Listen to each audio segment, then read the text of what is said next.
শুভ সকাল সবাইকে আর শুভ মহালয়া। পিতৃপক্ষ শেষ হলো আর মাতৃপক্ষ সূচনা হলো। পুজো প্রায় দোরগোড়ায়। জামা কাপড় সবার আশা করছি কেনা হয়ে গেছে, যদিও আমার হয়নি, আমি এক্সেপশনাল। আজকে আমার ছুটিটা অ্যাকচুয়ালি মহালয়ার জন্য না, ছুটিটা হচ্ছে গান্ধী জয়ন্তীর জন্য। তবু ছুটি পেয়েছি এটাই ভাববো যে আজকে মহালয়ার জন্য ছুটি। আজ কিন্তু আরেকটা স্পেশাল দিন। কি স্পেশাল দিন সেটা আস্তে আস্তে আমি দেখাবো, সবাই আস্তে আস্তে জানতে পারবে আমি কোথায় যাচ্ছি। চলো তাহলে আজ এখান থেকে আমি ভিডিওটা স্টার্ট করছি। আমি সারা দিন কী করছি আর কি আজকে স্পেশাল আছে আমি সব কিছু কিন্তু দেখাবো, তো কাইন্ডলি সাথে থেকো। সকালে তাড়াতাড়ি ঘুম থেকে উঠে পড়েছি, এবার আমি রেডি হয়ে একটু বেরোবো। অ্যাকচুয়ালি আমাকে ফুল মালা আনতে হবে, তার জন্য আমাকে বেরোতেই হবে আর্জেন্টলি। মা বেরোলো না, তাই আমাকেই যেতে হবে। যাই হোক, বেরিয়ে পড়লাম রেডি হয়ে, সিম্পলভাবে বেরোলাম, কোনো সাজগোজ নেই। আমি না এরকম না গোছানো কিছুই হয় না আমার দ্বারা। দেখো আমাদের বাড়ির সামনে যেন পুজো লেগে গেছে, জোরে জোরে মাইক বাজছে মহালয়ার দিন। আর এখানে এসেছি জবার মালা নিতে। এই যে দাদাটা বলছে যে এত বেলা করে এসেছি, জবার মালা ভালো নেই। তো আমি বললাম যে দুটো মালা এক করে দিতে, দুটো মালা এক করে না মালাটা বেশ ভালো লাগছে দেখতে। তারপর চলে আসলাম মিষ্টির দোকান। এই পাশটা তো পুরো খালি, এই কটা মিষ্টি ছিল। মিষ্টি আর মালা নিয়ে আগে বাড়ি চলে গেলাম। বাড়িতে গিয়ে স্নান টান করে জামা কাপড় বার করে নিলাম, যেটা আমি পরে যাব।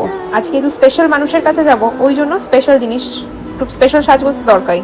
একদম ভাতে সিদ্ধ ভাত, মানে ফেনা ভাত খেয়ে আমি বেরিয়ে পড়লাম রেডি হয়ে। এই যে আমার দেখো ফুল লুক, আমি রেডি হয়ে গেছি। একটা শাড়ি, হালকা লিপস্টিক, হালকা কাজল, এটাই আমার সাজ। কেমন লাগছে অবশ্যই কমেন্টে জানিও। All please avoid my background, কারণ অনেক পুরনো ফ্ল্যাট, নিশ্চয়ই আমি আমার ঘর রং করবো একদিন না একদিন। যাই হোক, এটা হচ্ছে তার গিফট, মানে যার উদ্দেশ্যে আমি যাচ্ছি তার এটা বার্থডে গিফট। এই যে আমি রেডি হয়ে গেছি, এটা আমার ফুল লুক। যাচ্ছি একটা স্পেশাল দিন আজকে, স্পেশাল জায়গায় যাচ্ছি, স্পেশাল জনের কাছে। দেখতে থাকো কোথায় যাচ্ছি, অবশ্যই জানাবো সব কিছু। এবার আমি বেরিয়ে পড়লাম, বাস ধরবো। তাই আমার বাড়িটা কিন্তু বেলেঘাটা আলোছায়া, তো আলোছায়ার বাস স্ট্যান্ড থেকে আমি কিন্তু বাসটা ধরবো। এই যে আমার বাস আসছে, মানে যে কোনো উল্টোডাঙাগামী বাসে আমি উঠে পড়লাম, কারণ আমি নামবো হচ্ছে কাকুরগাছি। এটা হচ্ছে কাকুরগাছি মোড়।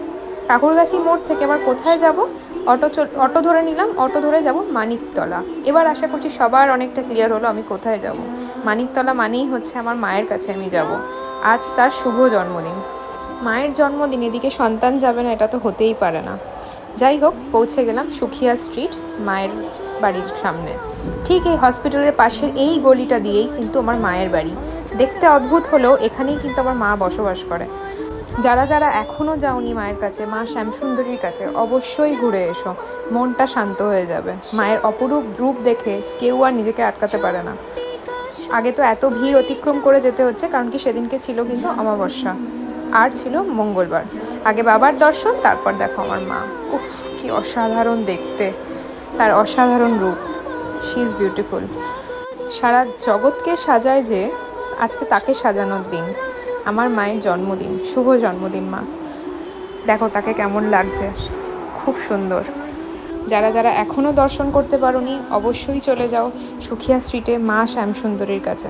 শিয়ালদা থেকে যে কোনো মানিকতলাগামী বাসে চলে আসতে পারো সুখিয়া স্ট্রিট। সুখিয়া স্ট্রিট নেমে একদম হোমিওপ্যাথি হসপিটালের পাশেই যে গলিটা আছে, ওখানেই কিন্তু মায়ের বাড়ি। দেখো কি অজস্র লাইন, এত লাইন ঠেকিও আমি ওখানে কিন্তু 4 ঘন্টা বসেছিলাম। কেন জানো? শুধু মায়ের আরতিটা দেখবো বলে। যাই হোক, সেটা আমার ভাগ্য হয়নি, তবু আমি বসেছিলাম, তার জন্য অপেক্ষা করেছি। সেই আরতি হওয়ার সময়টুকু যে আমি প্রেজেন্ট ছিলাম, এটাই সব থেকে বড় ব্যাপার। এখানে এরা মন ভরে ঢাক বাজাচ্ছে জোরে জোরে, যেন গায়ে কাটা দিয়ে উঠছে ওই আরতির টাইম। এত ভিড়, এত গরম, তাও আমরা কিন্তু ঠায় ওখানে দাঁড়িয়েছিলাম। এক চুল গলার জায়গা ছিল না, মানে এত লোকের ভিড় ছিল। আর ওই দেখো ওখানে আরতি হচ্ছে। আমি যদিও বা কাছে যেতে পারিনি, তবু যতটা দেখাতে পেরেছি ততটাই দেখালাম। অন্য সময় ফাঁকা সময় গিয়ে নিশ্চয়ই আরতির সময়টুকু দেখাবো। এখানে কিন্তু আমার মায়ের কড়া নির্দেশ, না খেয়ে কিন্তু মা আসতে দেয় না।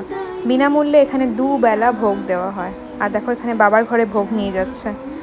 ভোগ দর্শনে কিন্তু দুর্ভোগ কাটে। সবাই দেখো। ভিডিওটা দেখতে দেখতে অবশ্যই আমার ভিডিওতে লাইক অ্যান্ড সাবস্ক্রাইব করে দিয়েছো। আর ভিডিওটা ভালো লাগলে পাশে থেকো। রাত তখন সাড়ে আটটা প্রায়। আমরা দেখো লাইনে দাঁড়িয়ে, ওখানে একটা মিষ্টি বন্ধুর সাথে আলাপ। ও আমার থেকে অনেক ছোট, কিন্তু গল্প করতে করতে বেশ ভালোই বন্ধুত্ব হয়ে গেছে। এখনও দেখো লাইন শেষ হয় না।